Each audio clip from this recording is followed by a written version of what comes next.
The driller is the best classic crowd control, close quarters combat, and terrain clearing so you can get any item at any time. When you first start playing driller, you have no money and you have no resources. You need to know the best beginner build for your weapons so you don't make a mistake and buy the wrong upgrade and it just doesn't really work with your whole build. So in this video, I'm going to show you the best build for each of the driller's weapons, tools, and his armor. No overclocks are needed, so if you're new to driller, you'll be able to get going quickly, but if you do want some powerful driller builds, make sure to subscribe to the channel so you get recommended those videos. So let's start with everything you get when you first start playing driller. So we'll start with the Flamethrower and the Subata, then we'll move to the Cryo Cannon and the EPC, and we'll end with the newly added Corrosive Sludge Pump, the drills, your grenades, the Satchel Charge, and your armor. The Flamethrower is the first primary weapon you get as a driller, and it's the best wave clear weapon once you get overclocks. Once you get your Flamethrower overclocks, this is the build that you're probably going to be using all of the time. In tier 1, go with high pressure ejector for the increased flame reach. Personally, I found that this is better than the larger tank size because you can cleave through and burn away more enemies with larger reach, and you can also hit some enemies that usually might be too far away. In tier 2, go sticky flame duration. This increases the time your flame will stick to the ground. The longer it's active, the more enemies will walk through it, right? And when you go with sticky flame slowdown in tier 3, probably the best option on the entire flamethrower, enemies get slowed when they walk through the flame on the ground. So with these two mods, bugs basically end up killing themselves because they run towards you, you shoot a stream of fire at them so it touches the ground and leaves sticky flames there. Bugs then walk through the fire that's on the ground, they take damage from it, and then they get slowed so that they're in the fire even longer and take even more damage. Sticky flames and the sticky flame slowdown is what makes the flamethrower the best driller weapon at killing bugs within close range. In tier 4, go with It Burns, which can inflict a fear status effect on enemies. Basically, enemies under the fear status run away from you for a couple seconds. And by the way, fear is probably the second most powerful status effect in Deep Rock Galactic. And if you want to see a video on the most powerful status effects and some of the crazy combinations you can do with fear, drop a comment down below so I know that you're interested in seeing that. Lastly, in tier 5, go Targets Explode because heat radiance just isn't really that good in my opinion. I love this build for killing massive swarms of bugs and you'll be all set until you get some overclocks together. Make sure you shoot your flame at the feet of enemies so that you get the sticky flame on the ground. Both the sticky flame and the flame from the flamethrower will burn everything to dust. The next weapon is the Subata, and it's as vanilla as it comes. It doesn't really excel at anything. Single target damage is fine, wave clear is fine, and really you can build the Subata any which way you want and your build will work just as well as my build, which will also work just as well as someone else's build. But the build I want to show you pairs perfectly with the flamethrower, and it's built to give you both the single target damage you need for large threats, as well as the wave clear you need to survive a swarm. In tier 1, I love high capacity magazine because the larger mag size means that you can thin a swarm out more before reloading. The 12 base mag size just feels a little too low for me. In tiers 2 and 3, go expanded ammo bags for more wave clear. I know it's really tempting to take both damage mods instead, but all you're doing is killing the trash enemies you see 90% of the time in only one less bullet. So when you go with double expanded ammo bags, you get 50% more ammo, but if you go double damage, you only kill bugs somewhere around 13% faster. In tier 4, we want hollow point bullets for the increased weak point damage. This makes both single target damage and wave clear a lot better, especially with volatile bullets in tier 5, which buffs your damage by 50% when shooting an enemy that's on fire. Ignite a big enemy like a Praetorian with your flamethrower, and then swap to the Subata to blast it away. The Subata is as plain as it comes, and it could probably give someone carpal tunnel or ruin some buttons on your controller because of how aggressively you need to spam shots with this thing. But pair this Subata build with the flamethrower to cover wave clear, single target, ranged enemies, and really anything that you can run into in DRG. Hey, real quick, if this is helping you out so far, can you do me a favor and hit the like button on the video so I can help more people out too? Thank you. The next weapon is the Cryo Cannon, and it's one of the most powerful weapons in the entire game because of how overpowered the freeze status effect is. Before I show you the build that you should use, I'm easily going to convince you to never use another weapon other than the Cryo Cannon. First of all, freeze completely immobilizes enemies so that they literally cannot do anything for a long time while frozen. Large enemies like oppressors and dreadnoughts will unfreeze really quickly though, but everything else is frozen for what feels like forever. Obviously, something like that is just so strong in DRG because most of the damage that you take is from enemies getting too close, and the Cryo Cannon just stops that. Also, it just pairs beautifully with Vampire, which gives you health back on melee kills. But not only are enemies not able to move while frozen, they also take significantly more damage. While frozen, enemies take 300% more damage from direct damage, and Dreadnought bosses take an extra 250% more damage. So if you're the type of player that loves supporting and buffing your entire team when you play, with the Cryo Cannon, you'll give your team a ton of safety when you freeze enemies completely, and then you also buff your team's damage. And if all of that isn't enough reason for you to use the Cryo Cannon exclusively, Mactera Spawn, Mactera Grabbers, Mactera Goo Bombers, Mactera Dry Jaws, Mactera Brundles, Nadocyte Breeders, Fester Fleas, and Glyphid Swarmers all instantly die once they're frozen. That's almost 10 enemies in the entire game that will instantly die no matter how much health that they have once they get frozen. So now that you know just how overpowered freeze is, and you're probably never going to stop using it, here's the build that you should use on the Cryo Cannon until you get some overclocks. In tier 1, we go with faster turbine spin up. What this does, it removes this half-second delay between when you pull the trigger and then the cold spray comes out. During that awkward delay, it's really easy to get overwhelmed by bugs until you can finally freeze them. Faster spin up is just really great to have when you're first using the Cryo Cannon. In tier 2, larger reserve tank gives you an extra 75 to your max ammo, and running out of ammo is the single biggest reason why players go down in Deep Rock, so the extra ammo is just a little bit better than all of the other options. In tier 3, go improved pump so you can use the Cryo Cannon more with less downtime. In tier 4, super cooling mixture so bugs will freeze faster. The way you use the Cryo Cannon is by freezing enemies as quickly as possible and then switching to something else to take advantage of that increased damage from freeze. You don't use the Cryo Cannon itself to kill bugs, so extra damage just isn't great, and we don't need even more ammo if enemies get frozen even faster. And in tier 5, go with Cold Radiance because it's above and beyond better than Fragile. Cold Radiance will make enemies close to you practically instantly freeze, and it works in a 360-degree circle around you. So if you're fighting enemies in front of you, the bugs that sneak up behind you also get frozen and completely immobilized. This is a fantastic beginner build for an arguably overpowered weapon because of how strong freeze is. Once you start getting some overclock, so you can use some even better Cryo Cannon builds, so make sure you're subscribed to the channel for when those videos come out really soon. Okay, I really like talking about the Experimental Plasma Charger, or EPC. This is my favorite driller weapon, and honestly probably the sole reason why I love playing driller the most out of any other class. With the EPC, you can use it to mine any mineral like nitra, gold, morkite, crafting materials, really anything that you normally would need to mine with your pickaxe. You can do it even faster with the EPC, and you can even do it while being nowhere near the mineral. This build is the beginner build for EPC mining, and once you get some overclocks, you can do even more. In tier 1 and tier 4, go with extra ammo. Trust me, you're going to be using this all the time, so you need all of that extra ammo that you can get. In tier 2, use heat shield so you build less heat while fully charged. For EPC mining, this is really important for mining and blasting bugs away without overheating. In tier 3, go improve charge efficiency so your charge shots use up less ammo, which is what you're pretty much exclusively going to be doing with the EPC. And then the most important thing for EPC mining is thin containment field in tier 5. You literally cannot EPC mine without this, so absolutely make sure you're using this. It's tough to learn how to EPC mine at first, but if you're interested in a video on how to do it so you can be a better scout than the scout on your team, comment down below and I'll put together a build video for you. The last weapon is the Corrosive Sludge Pump. The Sludge Pump is the newest driller weapon, and it's got the best of the Flamethrower and the best of the Cryo Cannon all wrapped together in one package. You've got the damage over time wave clear ability from the Flamethrower combined with the huge crowd control from the Cryo Cannon. For this build, you'll also be using charge shots to drop huge pools of goo that significantly slow enemies down, and then those pools will kill them before they can even get close to you. It's also probably the best option for Dreadnought missions because you can slow them down more and do more damage than the Flamethrower or Cryo Cannon. In tier 1, go better air pressurizer for increased projectile velocity. One of the most annoying things about the Sludge Pump is your spunk not reaching your target and just dribbling out disappointingly at your feet instead of blasting your enemies in their face. To make sure that enemies won't just walk away from your Taco Bell meat, we go Potent Goo Mix in tier 2 and that F acid thing that no one can pronounce in tier 5 for a lot more damage. And to make sure that every bug in the mission gets covered, we want more goo canisters in tier 3 and spillback extension in tier 4. The way you want to use the Sludge Pump is a lot like how you use the Flamethrower. You spread out charged shots of goo in the area around you between you and the bug speeding towards you. The goal is to cover the ground completely so that every bug has to walk through the goo where they take a ton of damage over time from the slow. When it's just 1 or 2 enemies instead of a pack, go ahead and use the single shots, but most of the time you're going to be using charged shots everywhere. I love this build for wave clear and dreadnoughts because it's like using the Flamethrower, but I won't accidentally kill my teammates.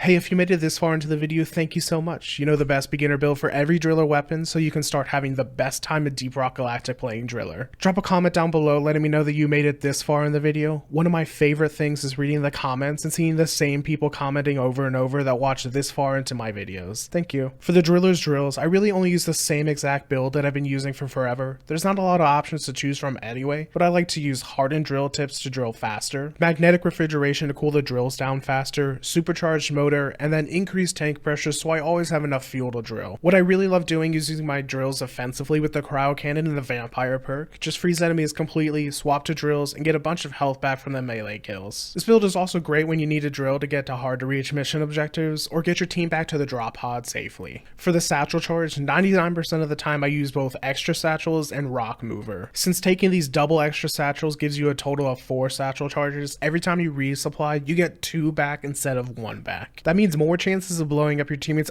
enemy bugs. And then rock mover is great for quickly mining the dirt to move on to the next part of the cave, open up the area so that your team has more room to move around, and develop more minerals instead of mining them with your pickaxe. For the driller's grenades, 99% of the time I only use the impact axe because it's amazing at single target damage, which is something that the driller really struggles with sometimes. It also gives you health back with vampire, and it pairs perfectly with the cryo cannon. For perks, the active perks I use in driller are dash because having a movement ability to get away from all of the melee enemies in the game is top tier. And I also use Iron Will because you can save a failed mission by coming back to life and reviving your team. For passive perks, I use Vampire because it synergizes perfectly with Iron Will. Get a melee kill after you come back to life and you'll still stay alive at the end of Iron Will's timer. Driller also just has a ton of opportunities for melee kills which give you health back. Unless I'm running the Cryo cannon in EPC, I use Born Ready on every single class because reloading can be the death of you. I also use Thorns because it kills the ankle biter swarmers when they hit you, and oh my god are they so annoying without running Thorns. I don't think I've taken Thorns off in any of my characters in 2 years. For the driller's armor, I like to use bigger mineral bag, healthy, temperature insulation, and with every class I use breathing room because nothing hurts your soul more than reviving someone just from them instantly go back down because they don't have this on their armor. This is every build you need to use if you're new to the driller class before you start getting overclocks for even better builds. Make sure to subscribe to the channel so you get notified when new driller builds get posted, and like this video to help other new drillers out. Thanks for watching.